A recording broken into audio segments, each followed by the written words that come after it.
Hello guys, good morning. Ayan, may pupuntahan kami ni Daddy. Magbabayad ng mga bills namin. Day off niya ngayon, kaya ayan. Kasama na naman kami mga guys. Palis na kami. See you there. Ayan guys, palabas na kami ng subdivision. For the good.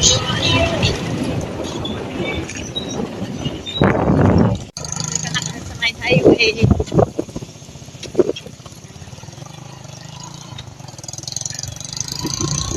Day off na naman ni Yasawa, kaya makalabas na naman kami dalawa. Yan lang ang time na makakalabas kami sa tulog niya mga guys. Kaya dito na kami sa highway. Ayan guys, magbabayad muna ako. Naiwan muna si Daddy sa baba at ako'y paakyat. Papunta sa pagbayaran ko mga kalalabs. Guys, nakabayad na kami. Tapos papunta naman kami ngayon sa may cellphone magbabayad. For the go, nandito na kami sa may cellco mga kalalabs ko. Magbabayad na ang inyong kanelman. Hihintayin ako ni Daddy dito habang ako ipapasok sa loob para magbayad mga kalalabs ko. Tapos magbayad na ako. Dito na ako sa may bayaran ng kuryente. Ayun mga kalalabs, nandito na ako sa pagbayaran ng kuryente. Kaya lang, pipila pa ako mga kalalabs. First come, first serve. Pumipila muna ako mga guys. Ayan, natapos na yung ginawa namin. Ayan. Dito kami dadaan. Anong lugar ng Labina? Dito kami dadaan sa Labina mga guys.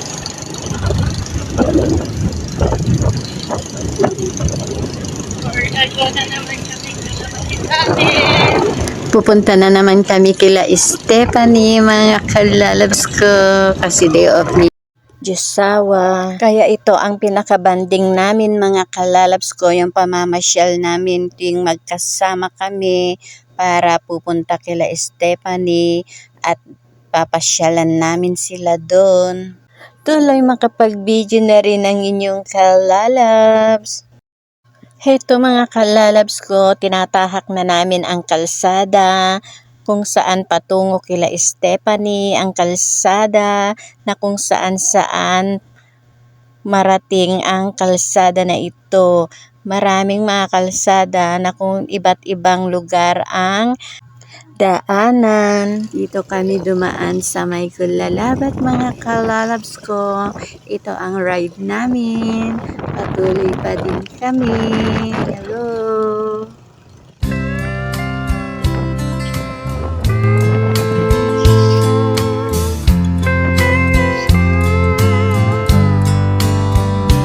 Masarap lang ang mag-rides mga kalalabs ko kung ang kasama mong mag-ride ay ang inyong mahal, lalo na kapag asawa mo. Nag-stop over muna kami dito sa Kulalabat mga kalalabs ko para bumili kami ng isda para may ulam kami dun kila Stephanie. Ayan ang bilihan ng isda nila, fresh mga kalalabs ko. Dito ang tindahan na madadaanan sa highway ng Kulalabat, kaya dumaan kami para may maulam na kami mga kalalabs ko. Kulalabat. Dito kami bumili ng isda. Dito kami bumili sa tindahan na ito.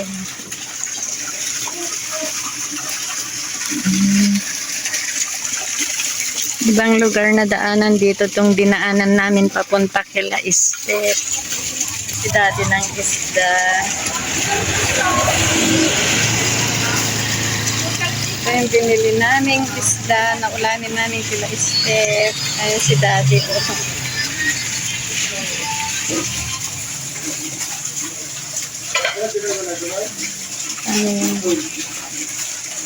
Ayan guys, for the go, nakabili na kami ng ulam namin doon.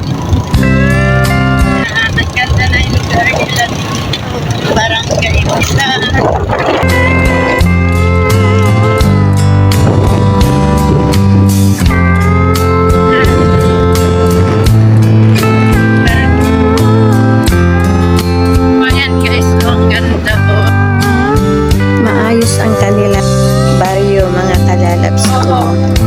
pinakamalinis na barangay ito.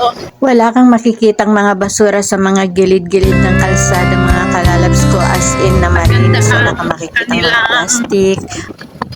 Barangay ang pagkakalinis, maayos.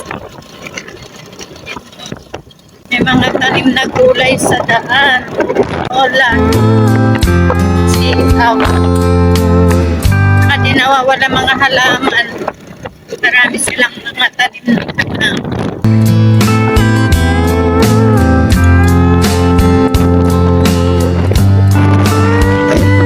May mga mais din sa gilid ng daan.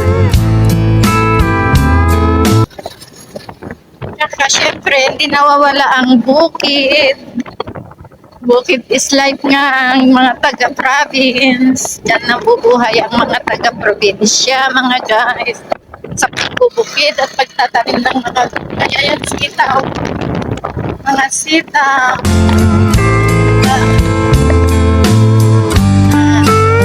Bubuhay ka na pag may gulay ka lang ulam na yan, mga guys. Ayan, Barangay Santa Luciana na ang susunod. Barangay Santa Luciana. Nandito na kami sa pangatlong barangay, mga guys. Una, Labinab, tapos sumunod ko Lalabat. Ngayon, nandito na kami sa may Santa Luciana. Barangay Santa Luciana. Ayan ang school ng Barangay Santa Luciana. Ang school nila dito. Nice.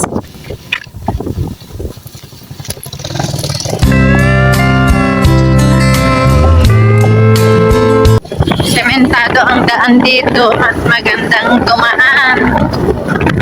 Ayan, bukid, bukid ang madadaanan. Pagkabilang daan is puro bukid. Din sa kabila is bukid.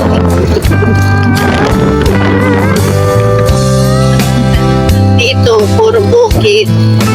Tapos may irrigation dyan. Irrigation.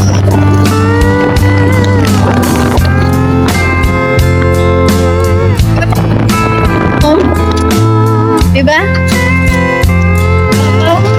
Dadaan kami sa may irrigation pero sementado, mga guys.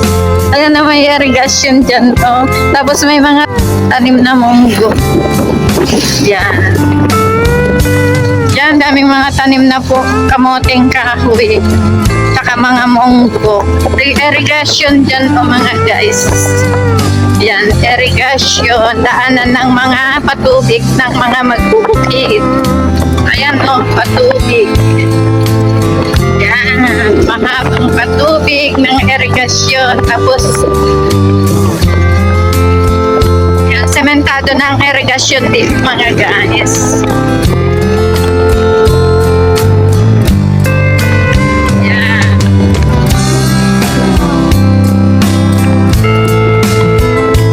Guys, ang talos siya.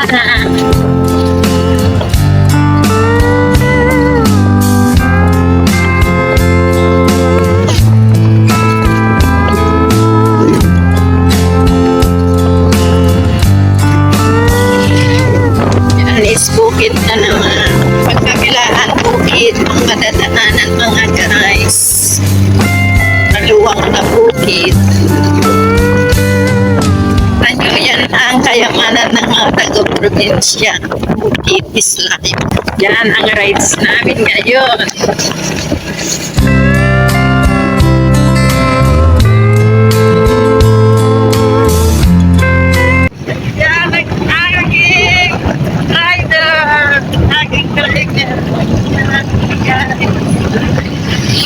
Life is life, kami dalawa. Pero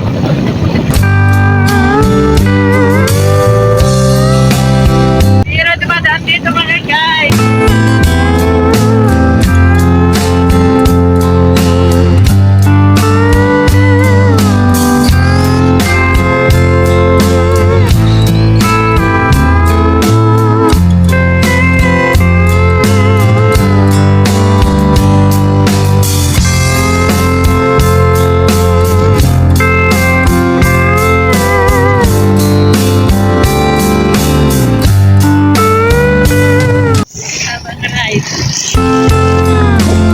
Mahabang kalsada ito mga kalalabs ko. Mahirap lang ang magdaan dito kapag gabi kasi walang masyadong mga bahay na madadaanan. Kaya tanghali lang ang magandang dumaan dito mga kalalabs ko.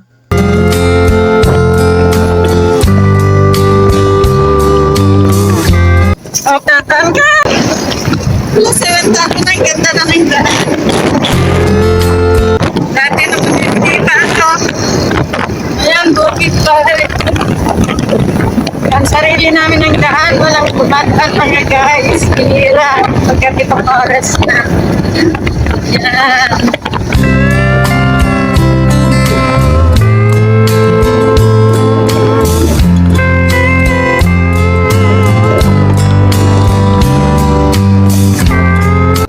Saan barangay ang susunod na. Bakit? Stop over muna kami mga guys at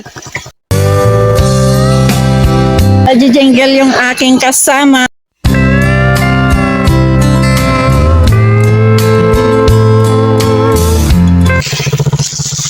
Pina-check niya yung gulong namin mga guys.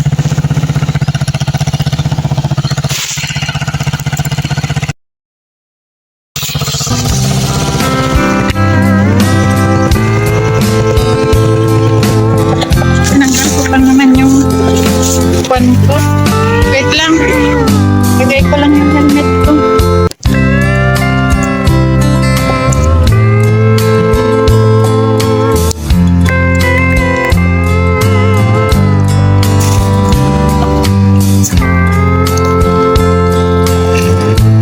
Ito na naman.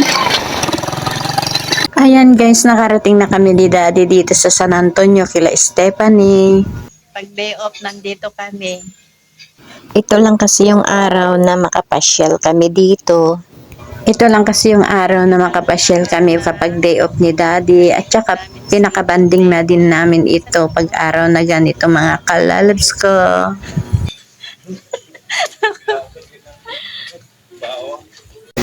Ayan ang asawa ni Stephanie, magsusundo na sa mga bata sa school kasi uwian na mga kalalabs ko.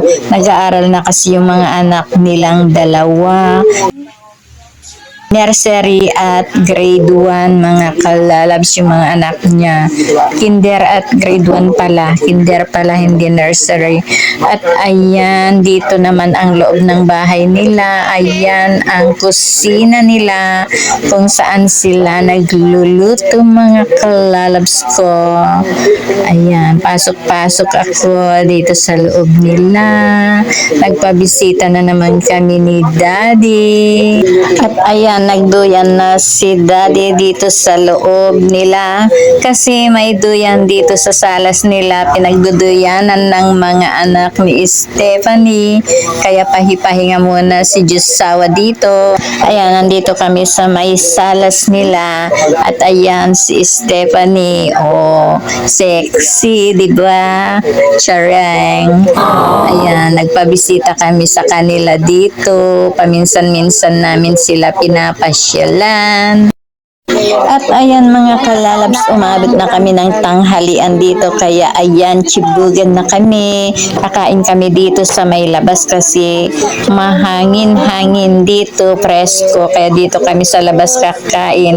Ayan ang batang si Lucio, ang bunso ni Stephanie. Ayan mga kalalabs ko, kain na tayo. Mag-uulam kami ng isda yung binili namin sa may highway. So, pagkatapos namin na ng halian at nakapagpahinga mga guys at medyo umabot na rin ng medyo hapon na ay papauwi na rin kami mga kalalabs ko. Pauwi na kami ni Josawa.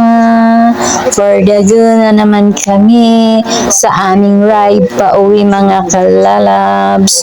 Kasi pauwi na kasi ang aming anak kaya uuwi na din kami kasi wala siyang dalang susi. Ayan, pauwi na galing school ang aming anak. Yan lang guys. Bye. Thank you for watching. Bye-bye and God bless. And don't forget to subscribe my channel, Nelman Vlog. Like, comment, and share. And click the notification bell na din para updated pa kayo sa mga susunod ko pang mga videos, mga kalalabs ko. Bye! God bless! See you!